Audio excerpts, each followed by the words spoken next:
Yeah, hello everyone, and welcome to another day. Okay, first things first. I've got terrible toothache here, so my voice may not be normal as it should. I believe it was you'd have noticed that on the last video. Anyway, what I'm trying to say, let's talk about it, or well, let's continue from where we left off the last video. Um, like I said, you'd notice that the books do say that it says in the beginning, gods created the heavens and the earth. I use the word gods. Why? Because that's what the Hebrew indicates. It's the word Elohim that's used, which is plural. Okay, which would actually relate to more than one individual, more than one God. Even though the preachers like to deceive themselves by saying that it just indicates. Some will say it's the multiplicity of God or whatever. I don't know what they mean by that, and it doesn't matter to us. Um, what I'm trying to say is this: in the beginning, God's created the heavens and the earth. And who are the gods that created the heavens and the earth? The Father and the Mother. Okay? When you go to the book of Proverbs, chapter 8, you listen to what she says there. I was with him from the beginning, before the heavens were formed. Before the hills were created, I was there. So she speaks for herself in the book of Proverbs, chapter 8. So, for those of us who are not familiar with that, or you just come across our video, I would advise you to go read the book of Proverbs, chapter 8. Yeah, that's actually the mother speaking in that chapter. Okay. The Gnostics called her Sophia. Why? Because she says, I am wisdom. Okay. But let's keep all that on the side. Now, it says in verse 26, and God said, let us make man, you know, in our image, and later we'll make them in our likeness. Okay?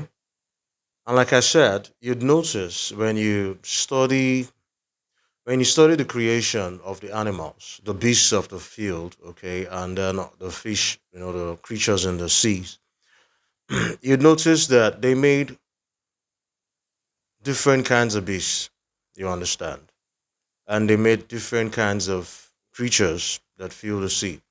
There are many kinds of sharks, right? Like I do say. And then even among sharks, there are different kinds of sharks. Okay, so I'm using this analogy to help you understand how mankind was made, and so that you'll come unstuck from that notion that Adam and Eve were the first people, quote unquote, made. And I like to say something sometimes, and I believe that this is one of the reasons why Paul says not to go into endless genealogies, about Christ and all of that. It's a waste of time. That's true of the matter. Even though you find that in the book of Matthew and all of that, it's really a waste of time going back there, and it serves no, it serves no correlation to the work of Christ today. That's true. But let's keep that on the side and stick to the topic at hand. So what I'm trying to say, you'd notice, like I said, that's how they created the cattle that was made, goats were made, sheep, lions, tigers, all of that. But like I said, to help you understand it, I'm using the shark now as a species, and as a species, I mean, we've got the tiger shark, different kinds of sharks, the great white, name it. Even so, it is when man was made, they made mankind, okay, and it says, so God created man. In the image of God created he him. Male and female created he them. Now, when it says so, God, quote unquote, created man, quote unquote, it's like I've told you guys, God is a race. Even so, man is a race. That's the fact. And there's not only one God. Even so, there's not only one man. That's the truth of the matter. And I was going to digress, but let's stick to what we're talking about. So that's the same thing. So it wasn't just Adam and Eve. God made mankind one time, okay? And in making mankind, he made male and female. He made the male set of men and then the female set of men. That's the fact. And he tells all of them, go into the earth, okay? Go into the world, replenish, fill the earth. That's what it says. It says, and subdue it. Of course, like I've said several times, there was a creature called man in existence before this present race of man that was made. That's why when he said, let us make man, no one is asking who's man. Yeah, it was very obvious. And yeah, I did notice that, yeah, in recent times, many pastors have started coming out to say Adam was not the first man. Well, maybe they're starting to have some sense, but hopefully so. Now, what I'm trying to say is this: mankind was made, whether it's the African, the Asian, the European, okay, the Latin American, name it. Mankind was made. It wasn't just Adam and Eve. And this is more reason, or this is more evident when you study more in chapter 4, moving on chapter 5, where Cain kills Abel, okay? And Yahweh comes to Cain and says, oh, the blood of your brother cries out to me from the ground, and all of that. And then Cain begs him, oh, that he if he goes away like that, that there are those who he doesn't want to be killed by other men. And Yahweh says, oh, I'm going to put a mark on you, so anyone who sees you will not kill you. And then we do not ask questions as people who are believers. That's what I've noticed. We don't ask questions. In fact, it's a taboo to ask questions when it comes to these things. And that's why most of us, a lot of us, are actually in ignorance. That's the truth. So you'd find that that's why when the churches ask questions, they are unable to answer. So they forbid you.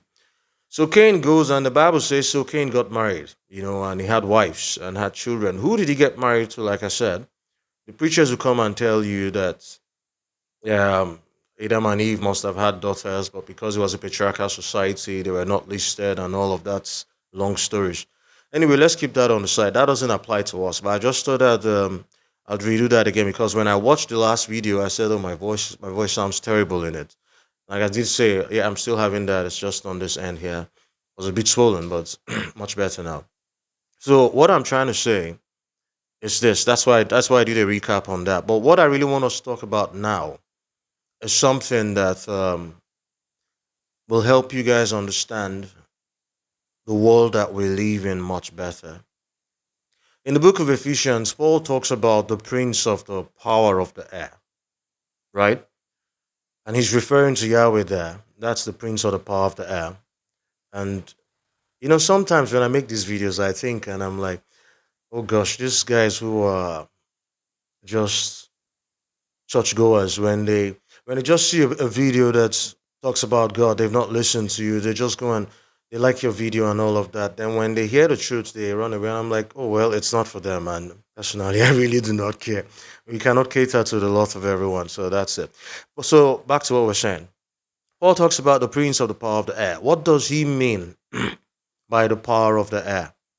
That's what I want to talk about here. That's what this video is basically about. He says the prince of the power of the air. It says that it makes his ministers flames. It makes his angels winds. His ministers flames of fire. You can also find it's in the book of Psalms, but you can also find that in the book of Hebrews chapter 1. That it says he makes, speaking of God now, the Father, he makes his angels, his messengers, winds. He makes them air. Okay? Then he says that his ministers flames of fire. So Paul speaks of the prince of the power of the air. But what is the air? Okay? And what is its power? To help you understand this, I want you to think of the ocean, think of the sea, or even the rivers and the Great Lakes. And then think of all the fishes, all the creatures that live in there. Okay? By and large, every creature that's in the sea,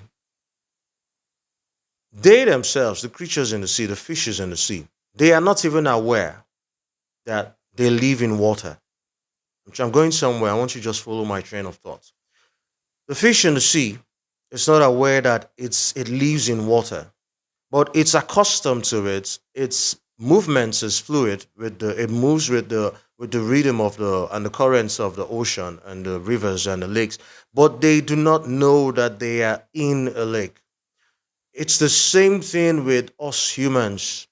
We live within the air. Okay? But we do not know that we are surrounded by it. We can feel it. That's why Jesus says in John chapter 3, he says, the children of the Spirit, he says they are like the wind, they are like the air. Let me read it so that I won't just speak, even though I know it offhand, but I'd rather just read it. John chapter 3. It says, so is everyone born of the Spirit. Where are you? Mm-hmm. Okay, just give me a moment. I haven't actually seen it, but I have it up offhand. Okay, I've seen it here. And John chapter 3, verse 8. He says, the wind blows, that's the air. The wind blows wherever it pleases. You hear its sound, okay, but you cannot tell where it comes from or where it is going. So it is with everyone born of the Spirit. That's what Jesus says. It says the wind blows wherever it pleases, okay? You hear the sound of the wind, but you cannot tell where it comes from or where it's going. It says, even so is every one of us who's born of the Spirit. What am I trying to say now?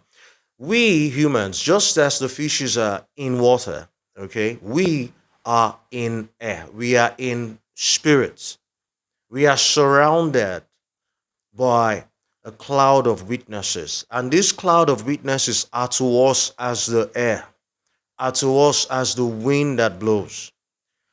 I hope that's why I'm using the example of the fish in the sea, how the fish being in water, they do not even know that they are surrounded in water. They just feel that it's just there. They live their lives like that, not knowing that they're surrounded by water or that they live in water. Even so, us, we who are in this world, we do not know that we are surrounded. Okay, that we're actually living within this wind, within this air. It's invisible, but you can feel it. So when Paul talks about the prince of the power of the air, he's talking the power of the air now is that it is what we breathe. It is what we without air we're gonna die. That's the truth. Without air we cannot survive. But we've understood something now. That's why most times if you watch most of our older videos, I always say learn to speak to the wind, learn to talk to the air. Why? Because when I say that the spirit of truth is present with me, okay, but you cannot see him. Okay, but you cannot feel him anyway. You neither see him nor hear him. Yeah, but then you know him. For us, it's a knowing. So Jesus says that the world cannot accept the spirit of truth, for it neither sees him nor knows him. He says, but you know him. Why? He is of the air. That's what I'm trying to tell you. And the power of the air is spirits. And when I say spirit now, I'm not just speaking about the spirit of truth with us. I mean, I'm also speaking about the unclean spirits, the demons. They are all from that sphere of life, that sphere of existence. And because the air is invisible, they are also invisible to us. That's what I'm trying to tell you. We share in the manifest reality of this world that we see. Why? Because we have this body and we are attached to this body. But we are actually of that air. That's the truth. That is why when we speak words, they are words. You cannot see them, but we spell them out when we speak. We pronounce it. That's why it's called a spelling, right? What am I trying to say? See, in Luke chapter 16, verse 8, Jesus said, the children, it says in this generation, it says the children of this world are wiser than the children of light. And that's the truth. It's a sad reality, but it's the same truth today. Those who are outside, those who are not with us, okay, they are wiser than those of us who have the truth. Why? Because they know these principles and they can apply them. But we who believe, we who have been called in Christ, we are just okay. We are just okay. We are stuck at being born again. Go to the Sunday church, clap, do all the listen to a liturgy or a sermon or whatever, and we are happy and we do not practice. When they were at sea and the disciples thought they were going to drown, what did they do? They woke him up and they said, don't you care that we drowned? And he says, oh, you of little faith. He stood up. What did Jesus do? He spoke to the wind and he says, peace. And then to the seas, he says, be still. He says, peace, be still. Why? It was the wind that was rattling up the seas anyway. He says, peace, be still. He spoke to the wind. That's why I keep saying, learn to speak to the wind. So the power of the air, okay, is the element that the air is of, and that element is spirit. Why do we call it spirit? Because it is unseen. There's nothing particular about it, about spirit anyway. It's just that it cannot be seen with the physical eyes. So it belongs to the air. It's unlike the other elements that are in this world, which is earth, water, fire, okay, and all of that. The wind is what we are of. Jesus says we are, he says, so it is with us. We are like the wind, those who are born of the Spirit. So what I'm trying to say is the power of the air is spirit. So when Paul talks about the prince of the power of the air, that's the ruler of the power of the air. That's what he means. So when, if I'm going to rephrase it, he's actually saying the ruler of the power of spirits that is in this world now. Who is that ruler? The prince of this world. And who is that prince? Yahweh. He is the ruler of the power of spirit. But then what is the power of spirits? Its power resides or rests in the fact that it is unseen. It is spirits. That's why they can influence events in this world. They can sit down and make plans and you do not know, and then they orchestrate to manifest here in this world. So I just thought that, if I know that for some it may be difficult to catch what I'm saying, so I will advise that you rewatch it again. It will help you understand better if you don't get it the first time. But what I'm trying to say is this: see, the power of spirits is air, okay, and air itself is spirits. That's what I'm just trying to tell you. That's the bottom line with this video that we're making. And then, like I said, the spirit of truth is of that same element. Is air also. He's present here. Not that now. This is beautiful. I'll say this. See, it's like us now. I said we are of that element, right? Not that we do not have a form. We do have a form. When we get out of this body, a body drops, right? But then we realize that we have a form, but then we are of that element, we are of that essence, we are of spirit, we are of air. Why? Because we can no longer be seen to function physically in this world. Why? Because we have left the vessel that we inhabit. That's what I'm trying to say. So the power of spirit itself is air, and air itself is spirit. So when Paul's, like I said, the prince of the power of the air, okay? The power of the air is spirit. It's nothing special like we've been made to assume or think or believe all this while. I just thought I'll put it out there anyway. So learn to speak to the wind, learn to speak to the air.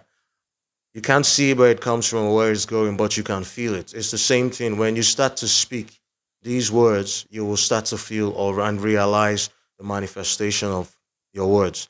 Anyway, I just thought I'd put this one out there, and I hope that this time around it's going to be much clearer and then have a better understanding. So I'll leave you guys with this, and then I'll come back to you again soon. Okay, so take care, ciao, bye bye.